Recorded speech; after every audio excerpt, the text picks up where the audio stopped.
ನಮಸ್ಕಾರ ವೀಕ್ಷಕರೇ, ಬಳ್ಳಾರಿ ಬೆಳಗಾಯಿತು ಚಾನೆಲ್ಗೆ ಸ್ವಾಗತ. ಜಿಲ್ಲೆಯಲ್ಲಿ ಪ್ರತಿನಿತ್ಯ ನಡೆಯುವ ಎಲ್ಲ ಆಗುಹೋಗುಗಳನ್ನು ತಿಳಿದುಕೊಳ್ಳಲು ವೀಕ್ಷಿಸಿ ಬಳ್ಳಾರಿ ಬೆಳಗಾಯಿತು ಯೂಟ್ಯೂಬ್ ಚಾನೆಲ್. ಮತ್ತು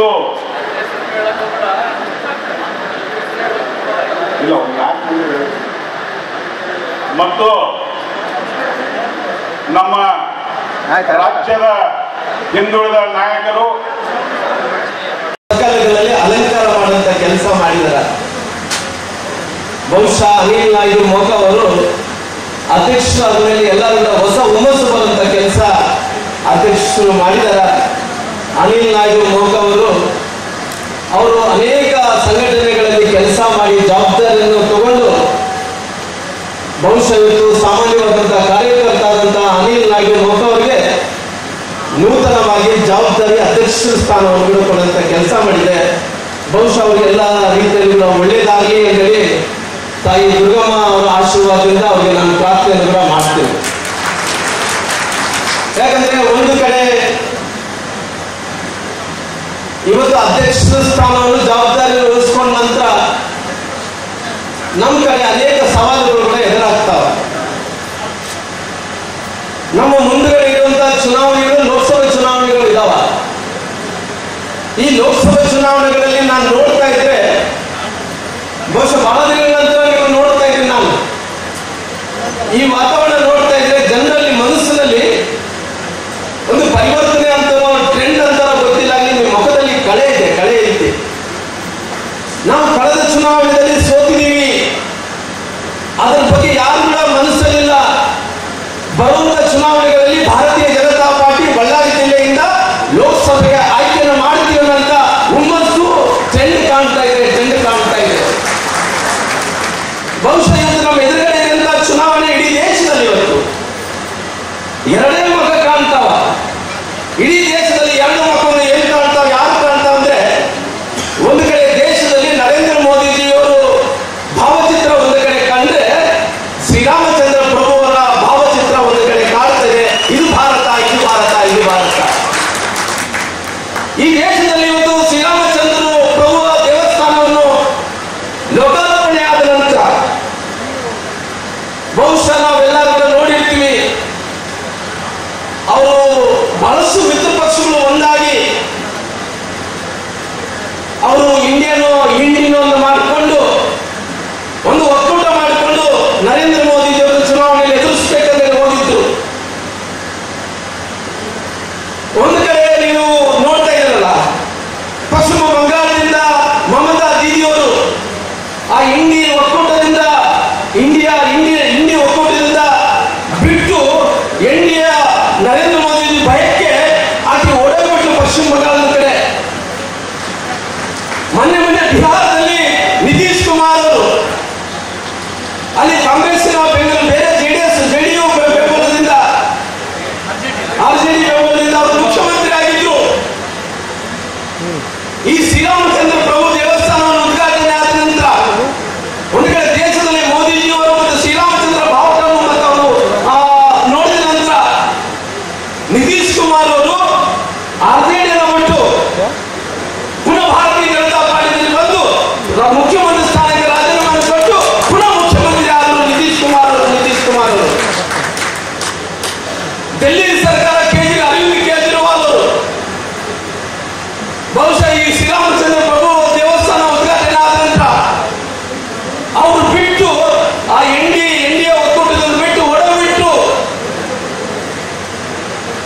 ಈ ಮಿತ್ರ ಪಕ್ಷಗಳೆಲ್ಲ ಕೂಡ ಸೇರಿಕೊಂಡು ಇಂಡಿಯಾ ಅಂತ ಒಕ್ಕೂಟನ್ನು ಏನು ಹಿಡ್ಕೊಂಡಿದ್ರು, ಮೋದಿಜಿಯವರ ಕೈಯಲ್ಲಿ ಶ್ರೀರಾಮಚಂದ್ರ ಪ್ರಭು ಕೈಯಲ್ಲಿ ಚಿತ್ರನಾಗಿದ್ದಾರೆ.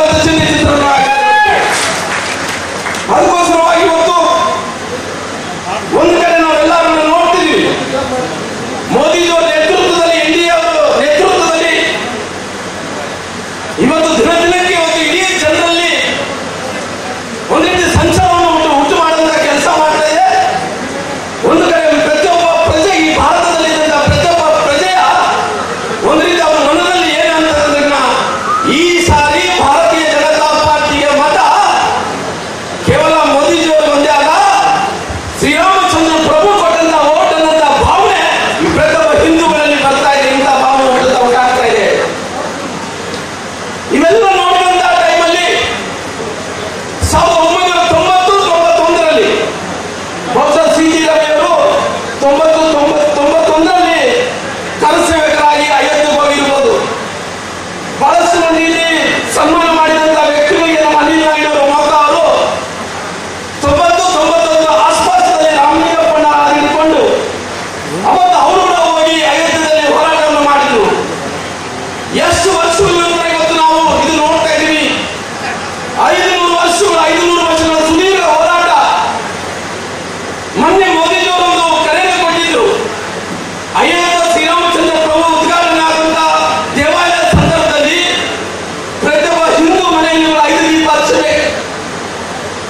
5 ದೀಪವನ್ನು ಹಚ್ಚಿ ಉತ್ತರ ಮುಖದಲ್ಲಿ ನಿಂತು ಉತ್ತರ ಮುಖದಲ್ಲಿ ದೇವರು ಪ್ರಾರ್ಥನೆ ಮಾಡಬೇಕು, ನಮಸ್ಕಾರ ಮಾಡಬೇಕು ಅನ್ನಂತ ಸಂಕಲ್ಪವನ್ನು ನಾವೆಲ್ಲರೂ ಹಿಂದೂಗಳು ಮಾಡಿದ್ವಿ. ಅದು ಮಾಡುವಂತ ಸಂದರ್ಭದಲ್ಲಿ ಒಂದೇ ಸಂಕಲ್ಪ. 500 ವರ್ಷಗಳ ಹಿಂದೆಗಡೆ ಅವತ್ತಿನಿಂದ ಇವತ್ತಿನ ತನಕ ಕೂಡ ಎಷ್ಟು ಮಂದಿ ಈ ಹೋರಾಟದಲ್ಲಿ ಪ್ರಾಣತ್ಯಾಗವನ್ನು ಮಾಡಿರ್ಬೋದು ಯೋಚನೆ ಮಾಡಿ. ಸುಮಾರು 2 ಲಕ್ಷ ಮಂದಿ ಈ ಹೋರಾಟದಲ್ಲಿ ಪ್ರಾಣತ್ಯಾಗವನ್ನು ಮಾಡಿದ್ದಾರೆ. ಈ ಹೋರಾಟದಲ್ಲಿ ಪ್ರಾಣತ್ಯಾಗವನ್ನು ಮಾಡಿದ್ದಾರೆ. 2 ಲಕ್ಷ ಮಂದಿಗೆ ಅವರ ಆತ್ಮಕ್ಕೆ ಶಾಂತಿಯನ್ನು ದೊರೆಯಬೇಕು ಅನ್ನೋ ಕಾರಣದಿಂದ ಎಲ್ಲರ ದೀಪಗಳನ್ನು ಹಚ್ಚೋದ್ರ ಮೂಲಕ ಅವರ ಆತ್ಮಕ್ಕೆ ಶಾಂತಿಯನ್ನು ದೊರೆಯುವಂತ ಕೆಲಸವನ್ನು ನಾವು ಮಾಡಿದ್ದೀವಿ. ಇಡೀ ದೇಶದಲ್ಲಿ ಇವತ್ತು ಒಂದು ರೀತಿ ರಾಷ್ಟ್ರತೆ ಅನ್ನುವಂತ ಭಾವನೆ ಎಲ್ಲರಲ್ಲಿ ಕೂಡ ಬರ್ತಾ ಇದೆ. ಒಂದು ರೀತಿ ರಾಷ್ಟ್ರತೆ ಒಂದು ಜೊತೆಯಲ್ಲಿ ಪುರಾತನದ ಒಂದು ರೀತಿ ಯಾವ ರೀತಿ ನಮ್ಮ ಸಂಸ್ಕೃತಿ ಇದೆಯೋ ಅದು ಭಾವನೆ ಕೂಡ ಮೂಡಂತ ಕೆಲಸ ಇವತ್ತು ದೇಶದಲ್ಲಿ ಕೂಡ ಆಗ್ತಾ ಇದೆ. ಇದು ಬಹುಶಃ ನಾವೆಲ್ಲ ಕೂಡ ಒಂದೇ ಒಂದು ಇವತ್ತು ಒಂದು ಕಡೆ ಶ್ರೀರಾಮಚಂದ್ರ ಪ್ರಭು, ಒಂದು ಕಡೆ ಮೋದಿ ಅವರು ಒಂದು ಇದ್ದಂತ ಟೈಮಲ್ಲಿ ಪ್ರತಿಯೊಬ್ಬ ಹಿಂದೂ ಪ್ರತಿಯೊಬ್ಬ ನಾಗರಿಕರು ಈ ದೇಶದಲ್ಲಿ ಇದ್ದಂತ ಬಹಳಷ್ಟು ಮಂದಿ ತಿಳ್ಕೊಂಡ ಶ್ರೀರಾಮಚಂದ್ರ ಪ್ರಭು ಕೇವಲ ಹಿಂದೂಗಳ ಮುಂದೆ ಸಂಬಂಧಪಟ್ಟಿದಂತ ಶ್ರೀರಾಮಚಂದ್ರ ಪ್ರಭುನ ಈ ದೇಶದಲ್ಲಿ 125 ಕೋಟಿ ಜನಸಂಖ್ಯೆ ಯಾವುದೇ ಜಾತಿಯಾಗಲಿ ಎಲ್ಲರಿಗೂ ಸಂಬಂಧಪಟ್ಟಿದ್ದ ವ್ಯಕ್ತಿ ಆ ಶ್ರೀರಾಮಚಂದ್ರ ಪ್ರಭು. ಇವತ್ತು ನಮ್ಮ ದೇಶದಲ್ಲಿ ಇದ್ದಂತಹ ಶ್ರೀರಾಮಚಂದ್ರ ಪ್ರಭು ಸಲುವಾಗಿ 500 ವರ್ಷಗಳ ಕಾಲ ಸತತವಾಗಿ ಹೋರಾಟ ಮಾಡಿ 2 ಲಕ್ಷ ಮಂದಿ ಪ್ರಾಣತ್ಯಾಗ ಮಾಡಿದಂತ ಶ್ರೀರಾಮಚಂದ್ರ ಪ್ರಭು ಏನು ಇವತ್ತು ದೇವಸ್ಥಾನವನ್ನು ಯಾರೋ ಒಬ್ಬ ವ್ಯಕ್ತಿ ಬರಬೇಕಾಗಿತ್ತು, ಆ ಗುಡಿಯ ಸಂಕಲ್ಪವನ್ನು ಈಡೇರಿಸಬೇಕಾಗಿತ್ತು. ಅಂತ ವ್ಯಕ್ತಿ ಶ್ರೀರಾಮಚಂದ್ರ ಪ್ರಭು ಆಯ್ಕೆ ಮಾಡಿಕೊಂಡಿದ್ದ ವ್ಯಕ್ತಿ ಭಾರತೀಯ ಜನತಾ ಪಾರ್ಟಿ ನರೇಂದ್ರ ಮೋದಿ ಅವ್ರಿಗೆ ಸಂಕಲ್ಪ ಆಗುವಂತ ಕೆಲಸ ಇವತ್ತು ಮಾಡಿದಾರ, ಸಂಕಲ್ಪ ಆಗುವಂತ ಕೆಲಸ ಮಾಡಿದಾರ. ಅದಕ್ಕೋಸ್ಕರವಾಗಿ ಇಡೀ ದೇಶದಲ್ಲಿ ಇವತ್ತು ವಾತಾವರಣ ನೋಡಿ. ಬಹುಶಃ ಹಿಂದಿ ಮೈತ್ರಿಕೂಟ ಇಂಡಿಯಾ ಮಾಡ್ಕೊಂಡಿದ್ದಾರೋ ನಾಳೆ ಅವ್ರ ಜೊತೆಲಿ ಉಳಿಯೋದು ಒಂದೇ ಒಂದು ಪಾರ್ಟಿ, ಅದು ಕಾಂಗ್ರೆಸ್ ಪಾರ್ಟಿ, ಅದು ರಾಹುಲ್ ಗಾಂಧಿ ಪಾರ್ಟಿ. ಬಹುಶಃ ಯಾವ ಮಿತ್ರ ಪಕ್ಷಗಳು ಅವ್ರ ಜೊತೆ ಉಳಿಯಲ್ಲ. ಇದು ಬಂದಿಡ್ಕೊಳ್ಳಿ. ಇವತ್ತು ಇಡೀ ದೇಶದಲ್ಲಿ ಇವತ್ತು ಇಂತಹ ವಾತಾವರಣ ಇದೆ. ಈ ಸಾರಿ ಬರುವಂತಹ ಚುನಾವಣೆಗಳಲ್ಲಿ ಈ ಸಾರಿ ಶ್ರೀರಾಮಚಂದ್ರ ಪ್ರಭುವಿಗೆ ಓಟ್ ಹಾಕಬೇಕೆನ್ನುವಂತ ತೀರ್ಮಾನ ಇಡೀ ದೇಶದಲ್ಲಿ ಅವರು ಜನರು ತೀರ್ಮಾನವನ್ನು ತಗೊಂಡಿದ್ದಾರೆ. ಅದಕ್ಕೋಸ್ಕರವಾಗಿ ಬಹಳಷ್ಟು ಜನರು ನಮ್ಮ ಪಾರ್ಟಿಯನ್ನು ಬಿಟ್ಟೋಗುವಂತಹ ಜನರು, ಅನೇಕ ಮಂದಿ ಹಿರಿಯ ನಾಯಕರು, ಅನೇಕ ಮಂದಿ ನಮ್ಮ ಭಾವವನ್ನು ಬಿಟ್ಟು ನಮ್ಮ ರಂಗವನ್ನು ಬಿಟ್ಟೋಗಿ ನಮ್ಮ ಬದಲಾವಣೆ ಆದಂತಹ ಜನರುಗಳು ಇವತ್ತು ಅನೇಕ ಮಂದಿ ಹಿರಿಯ ರಾಜಕಾರಣಿಗಳೆಲ್ಲ ಕೂಡ ಭಾರತೀಯ ಜನತಾ ಪಾರ್ಟಿಗೆ ಬರ್ತಾ ಇದ್ದಾರ. ಎಲ್ಲೋ ಒಂದು ಕಡೆ ಭಾರತೀಯ ಜನತಾ ಪಾರ್ಟಿಯನ್ನು ನರೇಂದ್ರ ಮೋದಿ ಜೊತೆ ಇನ್ನೊಂದು ಸಾರಿ ಪ್ರಧಾನಮಂತ್ರಿಗಳು ಮಾಡಬೇಕು. ಬಹುಶಃ ಈ ಸಾರಿ ಶ್ರೀರಾಮಚಂದ್ರ ಪ್ರಭು ಆಶೀರ್ವಾದದಿಂದ ಎಷ್ಟು ಸ್ಥಾನವಿದೆ ನಮ್ಮ ದೇಶದಲ್ಲಿ 125 ಕೋಟಿ ಜನಸಂಖ್ಯೆಗೆ 545 ಮಂದಿ ಎಂಪಿಗಳಾಗ್ತೀವಿ. 545 ಮಂದಿ ಎಂಪಿಗಳು ಏನಿದಾರೋ 43 ಎಂಪಿಗಳು ಏನಿದಾವೆ ಇಡೀ ದೇಶದಲ್ಲಿ 30 ರಾಜ್ಯಗಳಲ್ಲಿ. ಬಹುಶಃ ನೆನಪಿಡಿಕೊಂಡು ಈ ಸಾರಿ ನಾವೆಲ್ಲ 400 ಅಂದ್ಕೊಳ್ತಾ ಇದ್ವಿ. ಹಸತ್ರ ಗೊತ್ತಿಲ್ಲ, 500 ಆಸ್ಪಾಸು ಕೂಡ ಸೇರ್ಬೋದು. ಹೊಸ ದಾಖಲೆಯನ್ನು ನಿರ್ಮಾಣ ಮಾಡುವಂತ ಕೆಲಸ ಶ್ರೀರಾಮಚಂದ್ರ ಪ್ರಭು ಇವತ್ತು ಮೋದಿಜಿಯವರು ಕೂಡ ಮಾಡ್ತಾರೆ. ಅದಕ್ಕೋಸ್ಕರವಾಗಿ ಇವತ್ತು ನಮ್ಮೆಲ್ಲರೂ ಕೂಡ ಇಡೀ ಜಗತ್ತಿನಲ್ಲಿ ಇವತ್ತು ಸನ್ಮಾನ್ಯ ನರೇಂದ್ರ ಮೋದಿಜಿಯವರು ಅಭಿವೃದ್ಧಿ ವಿಚಾರದಲ್ಲಿ ನೋಡುವಂತ ಟೈಮಲ್ಲಿ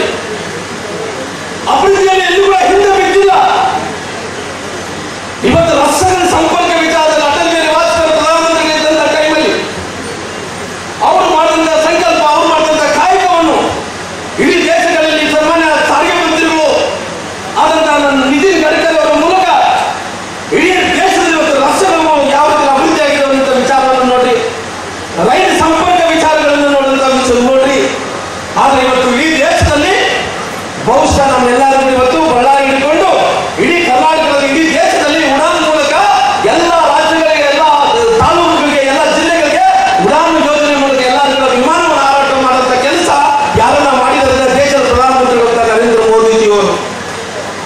ಇವತ್ತು ಅನೇಕ ಬಾರಿ ಬಡವರ ಸಲುವಾಗಿ ಇವತ್ತು ದೊಡ್ಡ ಸಂಖ್ಯೆಯಲ್ಲಿ ಬಡವರೆಲ್ಲರೂ ಕೇಳ್ತಾ ಇದ್ರು. ಪ್ರಧಾನಮಂತ್ರಿಗಳ ಆವಾಸ್ ಯೋಜನೆ ಅಡಿಯಲ್ಲಿ ಎಲ್ಲರೂ ಮನೆಗಳಾಗಿರ್ಬೋದು, ಬಡವರಿಗೆ ಬೇಕಾದಂತ ಮೂಲಭೂತ ಸೌಕರ್ಯಗಳಾಗಿರ್ಬೋದು, ಕುಡಿಲಿಕ್ಕೆ ನೀರಾಗಿರ್ಬೋದು. ಮೊನ್ನೆ ಇವತ್ತು ಕಾಂಗ್ರೆಸ್ ನಾಯಕರು ಎಲ್ಲರೂ ಹೇಳ್ತಾ ಇದ್ರು, ನಾವು ಚುನಾವಣೆ ಹೋದ್ರೆ ಸಾಕು ಗ್ಯಾಸ್ ಬರ್ತಾ ಇದ್ರು. ಇವತ್ತು ಗ್ಯಾಸ್ ಸಿಲಿಂಡರ್ ರೇಟ್ ಕೂಡ ಕಡಿಮೆ ಮಾಡಿ ಸಬ್ಸಿಡಿಯನ್ನು ಕೊಡುವಂತ ಕೆಲಸ ಎಷ್ಟು? 200 ರೂಪಾಯಿ ಸಬ್ಸಿಡಿ, 200 ರೂಪಾಯಿ, 300 ರೂಪಾಯಿ ಸಬ್ಸಿಡಿಯನ್ನು ಕೊಡುವಂತ ಕೆಲಸ ತಮ್ಮನ್ನ ನರೇಂದ್ರ ಮೋದಿಜಿಯವರು ಮಾಡಿದಾರ. ಇವತ್ತು ಬಡವರೆಲ್ಲರೂ ನನ್ನ ತಾಯಿಯಿಂದ ಸಂತೋಷದಿಂದ ಮೋದಿಜಿಯವರಿಗೆ ಜಯ ಆಗಬೇಕು, ಈ ಸಾರಿ ಪುನಃ ಪ್ರಧಾನಮಂತ್ರಿ ನರೇಂದ್ರ ಮೋದಿಜಿ ಆಗಬೇಕಂತ ಸಂಕಲ್ಪ ಇವತ್ತೊಬ್ಬ ತಾಯಿಗಳು ಹೇಳ್ತಾ ಇದ್ದಾರೆ. ಇವತ್ತು ನಮ್ಮ ದೇಶದಲ್ಲಿ ಭದ್ರತೆ ವಿಚಾರದಲ್ಲಿ ಇವತ್ತು ದೇಶ ಎಷ್ಟು ಸ್ಟ್ರಾಂಗ್ ಆಗಿದೆ ಅಂತ ವಿಚಾರದ ಬಗ್ಗೆ ನೀವು ಯೋಚನೆ ಮಾಡಿ. ಇವತ್ತು ಭದ್ರತಾ ವಿಚಾರದಲ್ಲಿ ಮುಂಚೆ ಅನೇಕ ರಾಜಕಾರಣಿಗಳು, ಅನೇಕ ಪಾರ್ಟಿಗಳು ಅಧಿಕಾರಕ್ಕೆ ಬಂದಂತ ಟೈಮಲ್ಲಿ ನಮ್ಮ ದೇಶ ಭದ್ರತೆ ವಿಚಾರದಲ್ಲಿ ಏನಿತ್ತು? ಇವತ್ತು ನಮ್ಮ ಭದ್ರತೆ ವಿಚಾರದಲ್ಲಿ ಎಷ್ಟು ಸ್ಟ್ರಾಂಗ್ ಆಗಿದೆ ಅಂದ್ರೆ ಈಗ ಈ ವಿಶ್ವದಲ್ಲಿ ಪ್ರಥಮ ರಾಷ್ಟ್ರ ಭದ್ರತೆ ವಿಚಾರದಲ್ಲಿ ಅಮೆರಿಕ ಆದ್ರೆ, ಭದ್ರತೆ ವಿಚಾರದಲ್ಲಿ ರಷ್ಯಾ ಮತ್ತು ಅಮೆರಿಕನು ಹಿಂದಕ್ಕೆ ಹಾಕಿ ಭಾರತದ ಭದ್ರತೆ ವಿಚಾರದಲ್ಲಿ ನಮ್ಮನ್ನು ಆಗುವಂತಹ ಅವಕಾಶಗಳು ಕಂಡು ಬರ್ತಾ ಇದ್ದಾವೆ. ಕೇವಲ ಭದ್ರತೆ ವಿಚಾರದಲ್ಲಿ ನೋಡಿದಂತ ಟೈಮಲ್ಲಿ ಯಾವ ನಾಗರಿಕರಿಗೆ ತೊಂದರೆ ಆದಂತ ಟೈಮಲ್ಲಿ ಇದಕ್ಕಿಂತ ಮುಂಚೆ ಬೇರೆ ರಾಷ್ಟ್ರಗಳಿಂದ ಇವತ್ತು ನಮ್ಮ ರಾಷ್ಟ್ರಕ್ಕೆ ನುಗ್ಗುತ್ತಾ ಇದ್ರು. ಅದು ಬಗಲ್ಗಳು ಚೀನಾ ಆಗಿರ್ಬೋದು, ಪಾಕಿಸ್ತಾನ ಆಗಿರ್ಬೋದು, ಆಫ್ಘಾನಿಸ್ತಾನ ಆಗಿರ್ಬೋದು, ಈ ರಾಷ್ಟ್ರಗಳೆಲ್ಲ ಭಾರತಕ್ಕೆ ಬರ್ತಾ ಇದ್ರು. ಇವತ್ತು ಅಂತ ಟೆರರಿಸ್ಟ್ಗೆ ನನಗೂ ಭಾರತಕ್ಕೆ ನುಗ್ಗಬೇಕಾದ್ರೆ ಇದಕ್ಕೆ ಮುಂಚೆ ಹೆಂಗ್ ಬೇಕಾದ್ರೆ ಬರ್ತಾ ಇದ್ರು. ಇವತ್ತು ಭಾರತಕ್ಕೆ ಬರಬೇಕಾದ್ರೆ ನಮ್ಮ ಜೀವ ಉಳಿಯಲ್ಲಪ್ಪ ನರೇಂದ್ರ ಮೋದಿಜಿಯವರ ಕೈಯಲ್ಲಿ. ಅವನು ಭಾರತಕ್ಕೆ ನುಗ್ಗಿದ್ರೆ ನಮ್ಮ ಮುಗಿಸ್ತಾರಂತ ಭಯ ಉಳಿಸುವಂತ ಕೆಲಸ ಇವತ್ತು ನರೇಂದ್ರ ಮೋದಿಜಿಯವರು ಕೂಡ ಮಾಡ್ತಾ ಇದ್ದಾರೆ. ಇವತ್ತು ನಮ್ಮ ಭಾರತದ ಪ್ರಧಾನಮಂತ್ರಿಗಳಂತ ನರೇಂದ್ರ ಮೋದಿಜಿಯವರು ಇವತ್ತು ಅನೇಕ ವಿಚಾರದಲ್ಲಿ ಭಾರತವನ್ನು ಬಲಿಷ್ಠ ಮಾಡುವಂತ ಕೆಲಸ ಕೂಡ ನರೇಂದ್ರ ಮೋದಿಜಿಯವರು ಮಾಡಿದ್ದಾರೆ ಇವತ್ತು. ಅದಕ್ಕೋಸ್ಕರವಾಗಿ ಮೊನ್ನೆ ಸನ್ಮಾನ್ಯ ಅವರು ಹೇಳ್ತಾ ಇದ್ರು, ಇಸ್ರೇಲ್ ಆಗಿರ್ಬೋದು, ಅಮೆರಿಕ ಆಗಿರ್ಬೋದು, ರಷ್ಯಾ ಆಗಿರ್ಬೋದು, ಜರ್ಮನಿ ಆಗಿರ್ಬೋದು, ಜಪಾನ್ ಆಗಿರ್ಬೋದು, ಹಲವಾರು ದೇಶಗಳು ಬಲಿಷ್ಠವಾಗಿ ಏನಂತ ಇರಬೇಕು. ಭಾರತ ಅಂದ ತಕ್ಷಣ ಇವತ್ತು ಅವೆಲ್ಲ ರಾಷ್ಟ್ರಗಳ ಜೊತೆಲಿ ಭಾರತ ಇವತ್ತು 2ನೇ ಸ್ಥಾನ, 3ನೇ ಸ್ಥಾನವನ್ನು ಪಡ್ಕೊಳ್ಳುವಂತ ಕೆಲಸ ಭದ್ರತೆ ವಿಚಾರದಲ್ಲಿ Israel, America, Russia, Germany, Japan ಅನ್ನಂತ ದೇಶಗಳು ಮಾತ್ರ ಇದ್ವು. ಅದರ ಪಟ್ಟಿಯಲ್ಲಿ ಭಾರತಗಳು ಸೇರಿಕೊಂಡಿದ್ದರಿಂದ ಅದು ನರೇಂದ್ರ ಮೋದಿಯವರು ಅನ್ನುವಂತ ಮಾತನ್ನು ಹೇಳಬೇಕಾಗುತ್ತೆ. ಸಿಕ್ಕಿದವರು ಹೇಳ್ತಾ ಇದ್ರು, ಆಸ್ಟ್ರೇಲಿಯಾ ಪ್ರಧಾನಮಂತ್ರಿಗಳಾದಂತ ಅಂಥೋನಿ ಅಲ್ಬನೀಸ್ ಅವರು ನರೇಂದ್ರ ಮೋದಿಜಿಯವರು ಕೇವಲ ಭಾರತಕ್ಕೊಂದೇ ಪ್ರಧಾನಮಂತ್ರಿಗಳಲ್ಲ, ಭಾರತಕ್ಕೊಂದೇ ನಾಯಕ ಅಲ್ಲ, ಇಡೀ ವಿಶ್ವಕ್ಕೆ ಯುನಿವರ್ಸಲ್ ಅಂದ್ರೆ ಎಲ್ಲರಿಗೂ ಬೇಕಾದಂತಹ ನಾಯಕ ನರೇಂದ್ರ ಮೋದಿಜಿ ಅನ್ನಂತ ಮಾತು ಬೇರೆ ರಾಷ್ಟ್ರಗಳು ಹೇಳುತ್ತಾ ಇರುವಂತಹ ಮಾತುಗಳು. ಅದಕ್ಕೋಸ್ಕರ ಭಾರತದಲ್ಲಿ ತಂದ ಸುಮಾರು 140 ಕೋಟಿ ಜನರು ಇವತ್ತು ಹೆಮ್ಮೆ ಪಡುವಂತಹ ವಿಚಾರ. ಅದೇ ರಷ್ಯಾ ಉಕ್ರೇನ್ ಯುದ್ಧ ನಡೆಯುವಂತ ಟೈಮಲ್ಲಿ ನಾವು ರಷ್ಯಾ ಉಕ್ರೇನ್ ಮತ್ತು ಯುದ್ಧ ನಡೆಯುವಂತ ಟೈಮಲ್ಲಿ ನಾವು ಬಳ್ಳಾರಿಯಲ್ಲಿ ಸಚಿವನಾಗಿ ಜಿಲ್ಲಾ ಮಂತ್ರಿಗಳಾಗಿ ಕೆಲಸ ಮಾಡ್ತಾ ಇದ್ದೆ. ನಮ್ಮ ಬಳ್ಳಾರಿಯ ಮಕ್ಕಳು ಉಕ್ರೇನ್ನಲ್ಲಿ ಓದ್ಕೊಳ್ಳೋಕೆ ಹೋಗಿದ್ರು. ಇಡೀ ರಾಷ್ಟ್ರದಿಂದ ಭಾರತದಿಂದ ಬಹಳಷ್ಟು ಮಂದಿ ಮಕ್ಕಳು ಅಲ್ಲಿ ಉಕ್ರೇನ್ನಲ್ಲಿ ಓದ್ಕೊಳ್ಳೋಕೆ ಯಾಕೆ ಹೋಗ್ತಾರೆ ಅಂದ್ರೆ ಅಲ್ಲಿದ್ದಂತ MBBS ಸೀಟ್ಗಳು ಭಾರತಕ್ಕೆ ಕಂಪೇರ್ ಮಾಡಿದ್ರೆ ಬಹಳ ಕಡಿಮೆ ರೇಟಲ್ಲಿ ಸಿಗ್ತಾವ. ಇಲ್ಲಿ ಸ್ವಲ್ಪ ಜಾಸ್ತಿ ದುಡ್ಡು ಆದ್ರಿಂದ ಅಲ್ಲಿಂದ ಓದ್ಕೋಬೇಕಂದ್ರೆ ಬಡ ಮಕ್ಕಳು ಏನು ಹೋಗಿದ್ರು. ನಾನು ಸೋಮಶೇಖರ್ ಇದ್ದರು, ಸುರೇಶ್ ಬಾಬು ಅಂತ ಇದ್ವಿ. ನಮ್ಮ ಬಳ್ಳಾರಿಯ ಕಾಲ್ಬಾಜಾರ್ ಮಕ್ಕಳಲ್ಲಿ ಸಿಗಾಕೊಂಡಿದ್ರು. ನಾನು ದಿನನಿತ್ಯ ಪ್ರಧಾನಮಂತ್ರಿ ಆಫೀಸ್ಗೆ ನಾನು ಕಚೇರಿ ಮೇಲ್ ಮಾಡ್ತಿದ್ದೆ. ನಾನು ಬಳ್ಳಾರಿ ಜಿಲ್ಲಾ ಉಸ್ತುವಾರಿ ಮಂತ್ರಿಗಳು, ಆರೋಗ್ಯ ಮಂತ್ರಿಗಳು, ಸಾರಿಗೆ ಮಂತ್ರಿಗಳ ಕೆಲಸ ಮಾಡ್ತಾ ಇದ್ವಿ. ದಯವಿಟ್ಟು ಭಾರತದಲ್ಲಿದ್ದಂತ ಬಳ್ಳಾರಿ ನಗರದಲ್ಲಿದ್ದಂತ ಮಕ್ಕಳು ಉಕ್ರೇನ್ನಲ್ಲಿ ಓದ್ಕೊಳ್ಳೋದಂತ ಮುಸಲ್ಮಾನರ ಮಕ್ಕಳು ಅಲ್ಲಿ ಸಿಗಾಕೊಂಡಿದ್ದಾರ. ದಯವಿಟ್ಟು ಆ ಮಕ್ಕಳು ವಾಪಸ್ ಕಳಿಸ್ಕೊಟ್ಟಿದ್ದ ದಿನನಿತ್ಯ ನಾನು ಮೇಲ್ ಮೂಲಕ ಮಾಡ್ತಾ ಇದ್ರೆ ನಾವು ನಾವೇನ್ ಮಾಡಿದೀವಿ, ಆ ತಾಯಂದ್ರಿಗೆ ಸಮಾಧಾನ ಮಾಡ್ಬೇಕು. ಮೊಬೈಲ್ ಅಲ್ಲಿ ಮಾತಾಡ್ತಿದ್ದೆ, ವಿಡಿಯೋ ಕಾಲ್ದಲ್ಲಿ ಮಾತಾಡ್ತಿದ್ದೆ, ಆ ಮಕ್ಕಳಿಗೆ ಧೈರ್ಯವನ್ನು ತುಂಬ್ತಾ ಇದೆ. ತಾಯಿ ನೀವು ಎದಬೇಡ ತಾಯ್ತಂದ್ರೆ ಹೇಳ್ತಿದೆ. ಒಂದು ದಿನ ಪ್ರಧಾನಮಂತ್ರಿಗಳು ಇಂಥ ನಿರ್ಧಾರ ತಗೋತಾರ. ಉಕ್ರೇನಿನ ಪ್ರೆಸಿಡೆಂಟು ಅದೇ ರೀತಿ ರಷ್ಯಾ ಪ್ರೆಸಿಡೆಂಟ್ ಹತ್ರ ಮಾತಾಡಿ ಒಬ್ಬ ದೇಶದ ಪ್ರಧಾನಮಂತ್ರಿಗಳಂತ ನರೇಂದ್ರ ಮೋದಿ ಅವರು 2 ರಾಷ್ಟ್ರಗಳ ಯುದ್ಧವನ್ನು ನಿಲ್ಲಿಸಿ ನಮ್ಮ ಮಕ್ಕಳನ್ನು ಬಳ್ಳಾರಿಗೆ ಕಳಿಸಿಕೊಡ್ತಾರೆ, ಕೌಲುಬದರಿಗೆ ಕಳಿಸಿಕೊಡ್ತಾರೆ. ಇಂಥ ಪ್ರಧಾನಮಂತ್ರಿಗಳು ನೋಡಕ್ಕೆ ಸಾಧ್ಯ ಆಗ್ತಿದೆ ಅನ್ನೋ ವಿಚಾರವನ್ನು ಉಲ್ಲೇಖನ ಮಾಡಬೇಕಾಗುತ್ತೆ. ಬಹಳ ದೊಡ್ಡ ಕೆಲಸ. ಇಂಥ ಪ್ರಧಾನಮಂತ್ರಿಗಳು ನಮಗೆ ಬೇಕು. ಅದಕ್ಕೋಸ್ಕರವಾಗಿ ಕೋವಿಡ್ ಸಂದರ್ಭದಲ್ಲಿ ನಾನು ಆರೋಗ್ಯ ಮಂತ್ರಿಯಾಗಿ ಕೆಲಸ ಮಾಡಿದ್ದೆ. ಆರೋಗ್ಯ ಮಂತ್ರಿಯಾಗಿ ಕೆಲಸ ಮಾಡಿದ್ದ ಟೈಮಲ್ಲಿ ನನಗೆ 2ನೇ ಬಾರಿ ಅವಕಾಶ ಸಿಕ್ಕಿತ್ತು ಆರೋಗ್ಯ ಮಂತ್ರಿಯಾಗಿ. ಕೋವಿಡ್ ಒಂದನೇ ಅಲೆ ಬಂದ ಟೈಮಲ್ಲಿ ಈ ದೇಶದಲ್ಲಿ 125 ಕೋಟಿ ಜನಸಂಖ್ಯೆಗೆ ಕೋವಿಶೀಲ್ಡ್ ವ್ಯಾಕ್ಸಿನ್ ಬೇಕಂದ್ರೆ ಬೇರೆ ದೇಶದಿಂದ ಬರಬೇಕಾಗಿತ್ತು. ಅವತ್ತಿನ ಸಂದರ್ಭದಲ್ಲಿ ಯಾವ ಹಿಂದೂ ಅಂತ ತಿಳ್ಕೊಂಡಿಲ್ಲ ಪ್ರಧಾನಮಂತ್ರಿಗಳು, ಯಾರು ಮುಸಲ್ಮಾನರನ್ನೇ ತಿಳ್ಕೊಂಡಿಲ್ಲ, ಯಾರು ಕ್ರಿಶ್ಚಿಯನ್ ಅಂತ ತಿಳ್ಕೊಂಡಿಲ್ಲ. ಎಲ್ಲ ಜಾತಿಯ ಜನರು ಭಾರತದ ಮುಸ್ಲಿಂ ಮಕ್ಕಳಲ್ಲಿ ಎಲ್ಲರಿಗೂ ಉಚಿತವಾಗಿ ಲಸಿಕೆಯನ್ನು ಕೊಟ್ಟು ನಮ್ಮ ಜೀವನವನ್ನು ಉಳಿಸುವಂತ ಕೆಲಸ ಮಾಡಿಲ್ಲ ನಾವು ಪ್ರಧಾನಮಂತ್ರಿಗಳು ಅಂತ ಅವತ್ತು ಯೋಚನೆ ಮಾಡಿದ ಪ್ರಧಾನಮಂತ್ರಿಗಳು. ಇನ್ನು ಹಿಂದೂ ಮುಸಲ್ಮಾನ ಕ್ರಿಶ್ಚಿಯನ್ ಯೋಚನೆ ಮಾಡಿದ್ರ. ಆದ್ರೆ ರಾಜಕಾರಣಿಗಳು ಬಹಳ ಬುದ್ಧಿವಂತರು, ನಮ್ಮೆಲ್ಲರಿಗೂ ಹೊಡೆದಾಡುವಂತ ಕೆಲಸ ಇವತ್ತು ಕೂಡ ಮಾಡ್ತಾ ಇದ್ದಾರೆ. ಅದಕ್ಕೋಸ್ಕರವಾಗಿ ಸಾಮಾನ್ಯ ಪ್ರಧಾನಮಂತ್ರಿಗಳಂತ ನರೇಂದ್ರ ಮೋದಿ ಅವರು ಭಾರತವನ್ನು ಇನ್ನೂ ಮುಂದಕ್ಕೆ ತಗೊಂಡೋಗಬೇಕೆಂದು ಯೋಚನೆ ಮಾಡ್ತಾ ಇದ್ದಾರೆ. ಯಾವ ರೀತಿಯಲ್ಲಿ ಆರ್ಥಿಕವಾಗಿ ಬಲಿಷ್ಠ ಆಗಬೇಕು, ಭಾರತ ಆರ್ಥಿಕವಾಗಿ ಬಲಿಷ್ಠ ಆಗಬೇಕಾದ್ರೆ ಇವತ್ತು ರಾಷ್ಟ್ರವನ್ನು ಒಗ್ಗೂಡಿಸುವಂತ ಕೆಲಸ ಮಾಡಬೇಕು ಅನ್ನೋ ಯೋಚನೆ ಮೇರೆಗೆ ಅವರು ಇವತ್ತು ಎಷ್ಟು $1 ಟ್ರಿಲಿಯನ್ ಇದೆ. ಇವತ್ತು $3.5 ಟ್ರಿಲಿಯನ್ ಇವತ್ತಿದೆ. ಇವತ್ತು ನಮ್ಮ ಭಾರತದ $1 ಟ್ರಿಲಿಯನ್ $3.5 ಟ್ರಿಲಿಯನ್ ಇದೆ. ನರೇಂದ್ರ ಮೋದಿ ಅವರ ಕನಸು ಅಮೆರಿಕನ್ನು ಮೀರಿಸಬೇಕಾದ್ರಿನ, ಎಲ್ಲ 4-5 ರಾಷ್ಟ್ರಗಳನ್ನು ಮೀರಿಸಬೇಕಾದ್ರಿನ 2027ಕ್ಕೆ $5 ಟ್ರಿಲಿಯನ್ ಆಗಬೇಕು. $5 ಟ್ರಿಲಿಯನ್ ಆಗಬೇಕಾದ್ರಿನ 27 ಸಂಕಲ್ಪನ ಮಾಡಿದಾರ. 2030ಕ್ಕೆ ಯಾವ ರೀತಿಯಲ್ಲಿ ಆಗಬೇಕಂದ್ರೆ $7 ಟ್ರಿಲಿಯನ್ ಆಗಬೇಕನ್ನೋ ಸಂಕಲ್ಪವನ್ನು ಭಾರತ ನಂಬರನ್ನು ಆಗಬೇಕನ್ನೋ ಪ್ರಯತ್ನ ಈ ದೇಶದ ಪ್ರಧಾನಮಂತ್ರಿಗಳಂತ ನರೇಂದ್ರ ಮೋದಿ ಅವರು ಮಾಡ್ತಾ ಇದ್ದಾರೆ. 2030ಕ್ಕೆ $7 ಟ್ರಿಲಿಯನ್ ದಾಟಬೇಕಾದ್ರಿಂದ ಅದು ಧೈರ್ಯ ಇರಬೇಕು, ಸಂಕಲ್ಪ ಮಾಡಬೇಕು, ಬಡವರಿಗೆ ಯೋಚನೆ ಮಾಡುವಂತ ದೇಶಕ್ಕೆ ಬೇಕಾದಂತ ಒಬ್ಬ ವ್ಯಕ್ತಿ ಆಗಬೇಕು. ಆ ವ್ಯಕ್ತಿ ಯಾರು ಅಲ್ಲ, ನಮ್ಮ ನಿಮ್ಮ ನಾಯಕ ದೇಶದ ಪ್ರಧಾನಮಂತ್ರಿಗಳಂತ ನರೇಂದ್ರ ಮೋದಿ ಅವರು. ಅದಕ್ಕೋಸ್ಕರವಾಗಿ ಭಾರತವನ್ನು ಆರ್ಥಿಕವಾಗಿ, ಸಾಮಾಜಿಕವಾಗಿ, ಸಾಂಸ್ಕೃತಿಕವಾಗಿ ಬಲಿಷ್ಠ ಆಗಬೇಕು, ರಾಷ್ಟ್ರ ಆಗಬೇಕಂತ ಏನು ಸಂಕಲ್ಪನ ಮಾಡ್ತಾ ಇದ್ರು, ಈ ಸಂಕಲ್ಪದಲ್ಲಿ ನಾವೆಲ್ಲರೂ ಕೈ ಜೋಡಿಸಬೇಕಾಗಿದೆ. ಇಡೀ ದೇಶದಲ್ಲಿದ್ದಂತ ಜನರು, ಜಮ್ಮು ಕಾಶ್ಮೀರದಲ್ಲಿದ್ದಂತ ಸಮಸ್ಯೆಗಳು ನಮಗಿಲ್ಲ, ಉತ್ತರ ಪ್ರದೇಶದಲ್ಲಿದ್ದಂತ ಸಮಸ್ಯೆಗಳು ನಮಗಿಲ್ಲ. ಅಲ್ಲಿ ಜಾತಿ ವ್ಯವಸ್ಥೆ ಯಾವ ರೀತಿ ಇದೆ, ಅಲ್ಲಿ ಕೂಡ ಮುಸಲ್ಮಾನರಿದ್ದಾರೆ, ಅಲ್ಲಿ ಕೂಡ ಕ್ರಿಶ್ಚಿಯನ್ ಇದ್ದಾರೆ, ಅಲ್ಲಿ ಕೂಡ ಹಿಂದೂಗಳಿದ್ದಾರೆ. ಆ ಸಮಸ್ಯೆ ನಮ್ಮ ಕರ್ನಾಟಕದಲ್ಲಿ ಇಲ್ಲ, ನಮ್ಮ ಭಾರತದಲ್ಲಿ ಇಲ್ಲ. ಅಂತವರು ಕೂಡ ಎಲ್ಲ ಜನಾಂಗದವರು ಮೋದಿಜಿಯವರಿಗೆ ಇನ್ನೊಂದು ಬಾರಿ ಪ್ರಧಾನಮಂತ್ರಿಗಳು ಆಗಬೇಕಂದ್ರೆ ಜೈಕಾರ ಟೈಮಲ್ಲಿ ನಮ್ಮ ಬಳ್ಳಾರಿ ಜಿಲ್ಲೆ ಜನರು ಕೂಡ ಅಲ್ಲಿ ಪ್ರಧಾನಮಂತ್ರಿ ನರೇಂದ್ರ ಮೋದಿಜಿಯವರು ಪ್ರಧಾನಮಂತ್ರಿಗಳು ಆಗ್ತಾ ಇರೋದ್ರಿಂದ ಬಳ್ಳಾರಿ ಜಿಲ್ಲೆಯಿಂದ ನಾವು ಕೂಡ ಬಳ್ಳಾರಿ ಜಿಲ್ಲೆಯ ಲೋಕಸಭೆಯಿಂದ ಎಂಪಿಯಿಂದ ಭಾರತೀಯ ಜನತಾ ಪಾರ್ಟಿಗೆ ಗೆಲ್ಲಿಸಿ ಕಳಿಸ್ಬೇಕಲ್ಲ. ಇಂಥ ಸಂಕಲ್ಪವನ್ನು ನಾವೆಲ್ಲ ಕೂಡ ಮಾಡಬೇಕಲ್ಲ. ಪಾರ್ಟಿ ಅನ್ನೋದು ಯಾರ್ಯಾರಿಗೆ ಅನ್ಕೊಳ್ಳಿ, ನಾವು ಒಬ್ಬ ಕಾರ್ಯಕರ್ತರಾಗಿ, ನಿಷ್ಠಾವಂತ ಕಾರ್ಯಕರ್ತನಾಗಿ ದೇಶದ ಪ್ರಧಾನಮಂತ್ರಿಗಳಂತ ನರೇಂದ್ರ ಮೋದಿಜಿಯವರು, ಭಾರತೀಯ ಜನತಾ ಪಾರ್ಟಿ, ಶ್ರೀರಾಮಚಂದ್ರ ಪ್ರಭು, ಈ 2 ಮಗುಗಳನ್ನು ನೋಡೋದ್ರ ಮೂಲಕ ಭಾರತೀಯ ಜನತಾ ಪಾರ್ಟಿ ಇವತ್ತು ಬಳ್ಳಾರಿ ಜಿಲ್ಲೆಯಿಂದ ಆಯ್ಕೆ ಮಾಡುವಂತ ಕೆಲಸ ನೀವು ನಾವೆಲ್ಲ ಕೂಡ ಮಾಡಬೇಕಾಗಿದೆ. ಅದಕ್ಕೋಸ್ಕರ ನಿಮ್ಮ ಮಕ್ಕಳಲ್ಲಿ ನೋಡ್ತಾ ಇದ್ರೆ ಸಂತೋಷ ಇದೆ ಅಂತೇಳಿ ನನಗೆ ಕಾಣ್ತಾ ಇದೆ. ಯಾಕಂದ್ರೆ ನಾನು 30-35 ವರ್ಷದ ಕಾಲ ರಾಜಕಾರಣ ಮಾಡಿದ್ದೀನಿ. ನಿಮ್ಮ ಹುಮ್ಮಸ್ಸು ನೋಡ್ತಾ ಇದ್ರೆ ನನಗಿನ ಜೋಶಾಗಿ ನೀವೇ ಇದ್ದೀರಿ. ಇವತ್ತು ಬಹುಶಃ ನಾವೆಲ್ಲರೂ ಸೋಲಿರ್ಬೋದು. ಇವತ್ತು ನಾವು ಮುಂದೆ ನಾಳೆ ಚುನಾವಣೆ ಬಂದ್ರೆ ಕೂಡ ಇಲ್ಲಿ ಕುಂತಂತ ಎಲ್ಲರೂ ಮಾಜಿಗಳೆಲ್ಲ ಕೂಡ ಹಾಲಿಯಾಗುವಂತ ಅವಕಾಶ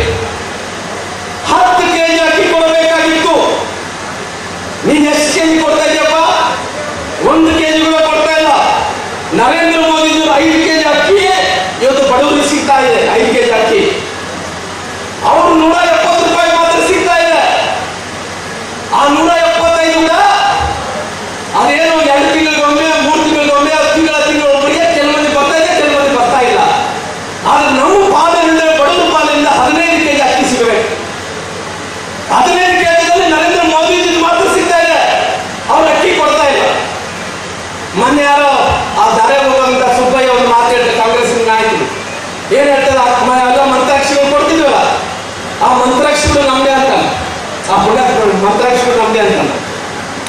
ಅದು ಸ್ವಾಮಿ ನೀನು ಅಕ್ಕಿ ಕೊಡಕ್ಕಾಗಿಲ್ಲ, ಮಂತ್ರಾಕ್ಷಿ ನಮ್ದನ್ನಾಗಲಿ ನೀನು ಹೇಳಿ ಹೋಗ್ತಿದ್ಯಪ್ಪ. ಇವತ್ತು ನಾವೆಲ್ಲ ಮಂತ್ರಾಕ್ಷಿ ಕೊಡೋದು ನೋಡು, ಅವ್ರುಗಳು ಮಂತ್ರಾಕ್ಷಿ ಕೊಡೋದು ಮಾಡ್ತಾರೆ. ಕೊಳ್ಳಿ, ಅವ್ರು ಕೂಡ ಆ ಜೈ ಶ್ರೀರಾಮನಂತ ಭಾವನೆ ಅವರಲ್ಲಿ ಕೂಡ ಬರಲಿ, ಅವರಲ್ಲಿ ಕೂಡ ಒಳ್ಳೆ ಮನಸ್ಸು ಬರಲಿ. ಇವತ್ತು ಅಕ್ಕಿ ವಿಚಾರದಲ್ಲಿ ಅನ್ಯಾಯ ಆಯಿತು, ಕರೆಂಟ್ ವಿಚಾರದಲ್ಲಿ ಏನಾಗ್ತಾ ಇದೆ ಅಣ್ಣ, ಯಾರಲ್ಲಿ ನೀವೆಲ್ಲ ಬಡವ್ರ ಬಗ್ಗೆ ಕಳಕಳಿ ಇದ್ರಿಂದ ಬಡವ್ರು ಖುಷಿಯಾಗಬೇಕು ನೋಡ್ರಿ. 200 ಯೂನಿಟ್ ಫ್ರೀ ಅಂತ ಹೇಳಿದ್ರಲ್ಲಪ್ಪ, 70 ಯೂನಿಟ್ ಸಿಗ್ತಾ ಇದೆ ನೆನಪಿಟ್ಕೊಂಡು, 70 ಯೂನಿಟ್ ಕೆಲವು ಮಂದಿ ಲಾಕ್ ಆಗುತ್ತೆ ಅಲ್ಲಿ. ಮೀಟರ್ ಹೋಗ್ಕೊಡ್ರಿ, ನೀವು ಇವತ್ತು ಮೀಟರ್ ಹತ್ರ ಹೋಗಿ ನಿಲ್ರಿ, ಒಬ್ಬರಿಗೆ 40 ಯೂನಿಟ್ಗೆ ಲಾಕ್ ಆಗುತ್ತೆ, ಒಬ್ಬರಿಗೆ 50 ಯೂನಿಟ್ಗೆ ಲಾಕ್ ಆಗುತ್ತೆ, 70 ಯೂನಿಟ್ಗೆ ಲಾಕ್ ಆಗುತ್ತೆ. 70 ಯೂನಿಟ್ ಆದಂದ್ರೆ ಮತ್ತೆ ಬಿಲ್ ಕೊಡಲೇಬೇಕು ಅವ್ರಿಗೆ. ಇವತ್ತು ನೀವು ನೋಡ್ಬೇಕು, ನಾನೇ ಸುಳ್ಳು ಹೇಳ್ತಾ ಇಲ್ಲ, 70 ಯೂನಿಟ್ಗೆ ಲಾಕ್ ಆಗ್ತಾ ಇದೆ. 70 ಯೂನಿಟ್ ಮೇಲೆ ಅವ್ರು ಏನೇ ಸುತ್ತಗಳೇ ಮತ್ತೆ ಪುನಃ ಬಿಲ್ ಹಾಕುವಂತ ಕೆಲಸ ಮಾಡ್ತಾ ಇದ್ದಾರೆ. ಆ ಕರೆಂಟ್ ವಿಚಾರದಲ್ಲಿ ಯಾರ್ಯಾರು 500 ರೂಪಾಯಿ 600 ರೂಪಾಯಿ ಕಟ್ತಾ ಇದ್ರು ಕರೆಂಟ್ ಬಿಲ್ಲು, ಈ ಸಾರಿ 1000 ರೂಪಾಯಿ ಬರ್ತಾ ಇದೆ. ಕರೆಂಟ್ ಎಷ್ಟು ಬಾರಿ ತೆಗಿತಾ ಇದ್ರಪ್ಪ, ಮುಂಚೆ 1 ಬಾರಿ ತೆಗಿತಾ ಇದ್ರು, ಈ ಸಾರಿ 4-5 ಬಾರಿ ತೆಗಿತಾರೆ. ರೈತರಿಗೆ ಇವತ್ತು 7 ತಾಸು ಕೊಟ್ಟು ಕರೆಂಟ್ ಕೊಡ್ತೀವಿ ಅಂತ ನಾನು ಕೇಳ್ತೀನಿ, ಅವ್ರ ಹತ್ರ ರೊಕ್ಕ ಇಲ್ಲ, ಖಜಾನೆ ಖಾಲಿ ಮಾಡ್ಕೊಂಡ. ಎಷ್ಟು ತಾಸು ಕೊಡ್ತೀವಿ? 3 ತಾಸು ಕೊಡ್ತೀರಾ, 4 ತಾಸು ಕೊಡ್ತೀರಾ? ನಮ್ಗೆ 7 ತಾಸು ಕರೆಂಟ್ ಬೇಕಾ? ಯಾಕಂದ್ರೆ ನಿಮ್ಗೆ ಕರೆಂಟ್ ಉತ್ಪಾದನೆ ಮಾಡಕ ನಿಮ್ಮ ಹತ್ರ ರೊಕ್ಕ ಇಲ್ಲ, ಕೊಂಡ್ಕೊಳಕ ಏನು ಇಲ್ಲ. ಖಾಲಿ ಮಾಡ್ಕೊಂಡು ಕುಂತಲ್ಲಿ 3 ತಾಸು ಕೊಡ್ತೀರಾ, 4 ತಾಸು ಕೊಡ್ತೀರಾ? ಸತತವಾಗಿ ಕೊಡ್ರಿ. 1 ತಾಸು ಕೊಡೋದು, 1 ತಾಸು ನಿಲ್ಲಿಸೋದು, ಮತ್ತೆ 1 ತಾಸು ಕೊಡೋದು, 1 ತಾಸು ಬಿಡೋದಾದ್ರೆ ನಮ್ಮ ಮೋಟರ್ಗಳು ಸುಟ್ಟಾಗ್ತಾವ. ಇದಕ್ಕೆ ಮುಂಚೆ ಮೋಟರ್ಗಳು ಸುಟ್ಟೋದ್ರೆ ಯಾರು ಕೊಡ್ತಾ ಇದ್ರು? ಸರ್ಕಾರ ಕೊಡ್ತಾ ಇದ್ರು, ವೈದ್ಯರು ಕೊಡ್ತಾ ಇದ್ರು, ಮೋಟರ್ ಖರ್ಚು ಕೊಡ್ತಾ ಇದ್ರು, ಟ್ರಾನ್ಸ್ಫಾರ್ಮರ್ಗಳು ಸುಟ್ಟೋಗಿದ್ರೆ ಕೊಡ್ತಾ ಇದ್ರು. ಇವತ್ತು ಅವೆಲ್ಲವನ್ನು ನಾವೇ ಕೊಡ್ಬೇಕು, ನಾವೇ ಕೊಟ್ಟು ನಾವು ರಿಪೇರಿ ಮಾಡ್ಕೋಬೇಕು. ಫ್ರೀ ಬಸ್ ವಿಚಾರದಲ್ಲಿ ಏನಾಗ್ತಾ ಇದೆ, ಹೆಣ್ಮಕ್ಳು ಇದಕ್ಕಿಂತ ಮುಂಚೆ ಬಸ್ಸಲ್ಲಿ ಬಂದ್ರೆ ಗಂಡ್ಮಕ್ಳು ಎದ್ದಾಡ್ತಿದ್ರು, ಹೆಣ್ಮಕ್ಳು ಬಂದ್ರೆ ಗಂಡ್ಮಕ್ಳು ಯಾರು ಎದ್ದಾಡ್ತಾರೆ? ಯಾಕಂದ್ರೆ ಅವರೆಲ್ಲ ಫ್ರೀ ಕೊಡ್ತಾರೆ, ಬಿಡು ಗಂಡ್ಮಕ್ಳು ರೊಕ್ಕ ಕೊಟ್ಟು ಯಾಕೆ ಗೆಲ್ಬೇಕಂತ. ಯಾಕೆ ಹೇಳ್ತಾರ? ನಾವು ಹೆಣ್ಮಕ್ಳಿಗೆ ಇದಕ್ಕಿಂತ ಮುಂಚೆ ಗೌರವ ಕೊಡ್ತೀವಿ, ಗೌರವ ಸಿಗ್ತಾ ಇಲ್ಲ. ಅವರು ಬಸ್ಸುಗಳು, ಉದಾಹರಣೆಯಾಗಿ ನಾನು ಹೇಳ್ತೀನಿ, ಬಳ್ಳಾರಿಯಿಂದ ಎಲ್ಲಿ ಹೋಗ್ಬೇಡ್ರಿ, ಮೋಕಕ್ಕೆ ಹೋಗ್ಬೇಕು. ಇದಕ್ಕಿಂತ ಮುಂಚೆ ಮೋಕಕ್ಕೆ ಹೋಗೋದಲ್ಲಿ 2-3 ಬಸ್ 4-5 ಬಸ್ಸುಗಳು ಬರ್ತಾ ಇತ್ತು. ಇಲ್ಲಿಂದ ಬಸ್ಸುಗಳಿಗೆ ಹೋಗ್ರಿ, ಹಡಗ್ಲಿಗೆ ಹೋಗ್ರಿ, ಅಲ್ಲಿ 8 ಬಸ್ ಅಡ್ಡಾಡ್ತಿದ್ವು. ಇವಾಗ 2-3 ಬಸ್ ಮಾತ್ರ ಅಡ್ಡಾಡ್ತಾ ಇದಾವ. ಈ 2-3 ಬಸ್ ಅಡ್ಡಾಡೋದ್ರಿಂದ ಮಕ್ಕಳು ಒಂದ್ ಕಡೆ ಹತ್ತಬೇಕು, ಮಕ್ಕಳು ಹತ್ತಬೇಕು, ಹೆಣ್ಮಕ್ಳು ಹತ್ತಬೇಕು. ಹೆಣ್ಮಕ್ಳೆಲ್ಲ ಕೂಡ ಅವ್ರು ಎಲ್ಲೆಲ್ಲ ದೇವಸ್ಥಾನಗಳು ಹೋಗ್ಬೇಕು, ಇಲ್ಲಿ ಊರಿಗೆ ಬರಬೇಕು, ಕಾಯಿಪಲ್ಯ ಮಾಡ್ಬೇಕಂದ್ರೆ ಹೆಣ್ಮಕ್ಳು ಹತ್ತಬೇಕು, ಜೊತೆಗೆ ನಾವು ಗಂಡ್ಮಕ್ಳು ಹತ್ತಬೇಕು. ಅರ್ಧ ಬಸ್ಸು ಕಡಿತ ಆಗಿರೋ ಕಾರಣ ಇವಾಗ ಬಸ್ಸುಗಳೆಲ್ಲ ಕೂಡ ತುಂಬುತ್ತಾ ಇದಾವ, ಬಸ್ಸುಗಳೆಲ್ಲ ಕೂಡ ತುಂಬ್ತಾ ಇದಾವ. ಈ ಬಸ್ಸುಗಳೆಲ್ಲ ಕೂಡ ನಿಲ್ಲಿಸ್ಬಿಟ್ಟಾರ. ಇವಾಗ ಹೆಣ್ಮಕ್ಳಿಗೆ ಗೃಹಿಣಿಗೆ 2,000 ರೂಪಾಯಿ ಆಗ್ತೀನಿ ಅಂತ ಹೇಳಿದ್ರು, ಗೃಹಲಕ್ಷ್ಮಿ ಯೋಜನೆ. ಈ ಗೃಹಲಕ್ಷ್ಮಿ ಬಳ್ಳಾರಿಯ ನಿರಂತರ ಸುದ್ದಿಗಾಗಿ ಬಳ್ಳಾರಿ ಬೆಳಗಾಯಿತು ಚಾನೆಲ್ನ ಸಬ್ಸ್ಕ್ರೈಬ್ ಮಾಡಿ ಹಾಗೂ ಬೆಲ್ ಐಕಾನ್ ಒತ್ತಿ.